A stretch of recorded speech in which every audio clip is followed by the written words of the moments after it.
Les voitures sans permis, ces petites citadines accessibles à ceux qui n'ont pas le permis de conduire, suscitent un engouement croissant.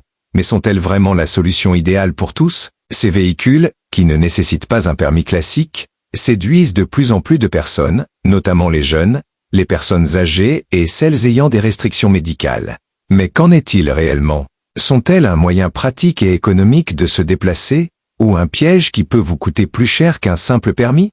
Les voitures sans permis sont conçues pour être accessibles sans passer par l'examen du permis de conduire traditionnel. Elles sont limitées en termes de puissance et de vitesse pour répondre aux exigences légales. Elles ne dépassent pas les 45 km/h et leur moteur est limité à environ 5 chevaux. Ces véhicules, souvent de petite taille, sont conçus pour circuler principalement en milieu urbain et périurbain.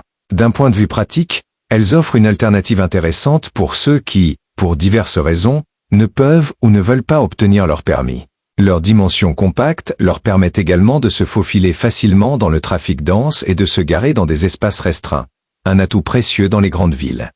Parmi les avantages, les voitures sans permis se distinguent par leur coût abordable.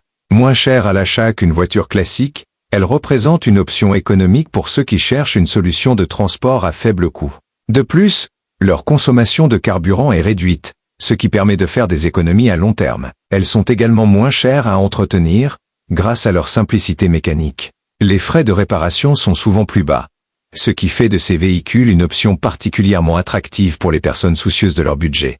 Cependant, malgré ces atouts, les voitures sans permis ne sont pas sans défaut. Leur principale limitation concerne la sécurité.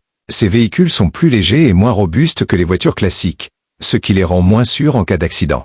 Leur faible puissance et la présence d'équipements de sécurité moins avancés, comme l'absence d'airbag ou de systèmes de freinage sophistiqués, soulèvent des préoccupations. Les tests de sécurité sont également moins rigoureux, ce qui augmente les risques pour les conducteurs et les passagers. En cas de collision, la protection offerte par ces véhicules peut être insuffisante, surtout face à des voitures plus imposantes. La faible vitesse des voitures sans permis peut également constituer un inconvénient. Conduire à 45 km/h dans un trafic où les autres véhicules roulent à 90 km/h ou plus peut rapidement devenir dangereux, en particulier sur les routes à grande circulation. Les conducteurs de ces véhicules peuvent se retrouver à bloquer le trafic ou à être exposés à des risques accrus lors des dépassements. De plus, ces voitures sont moins performantes en montée et sur des routes difficiles, limitant ainsi leur utilisation dans certaines régions. Malgré ces inconvénients, les voitures sans permis représentent une alternative intéressante pour des déplacements simples et accessibles. Toutefois, avant de se lancer, il est crucial de bien peser les avantages et les inconvénients. Pour certaines personnes, elles peuvent être une solution temporaire ou une option intéressante pour les trajets courts en ville. Cependant, pour d'autres, elles pourraient constituer un piège à long terme, notamment si l'on considère les compromis en termes de sécurité et de performance.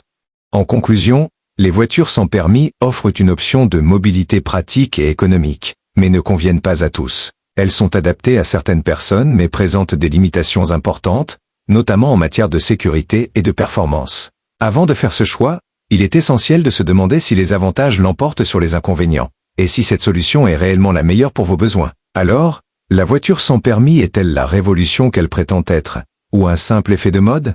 À vous de décider.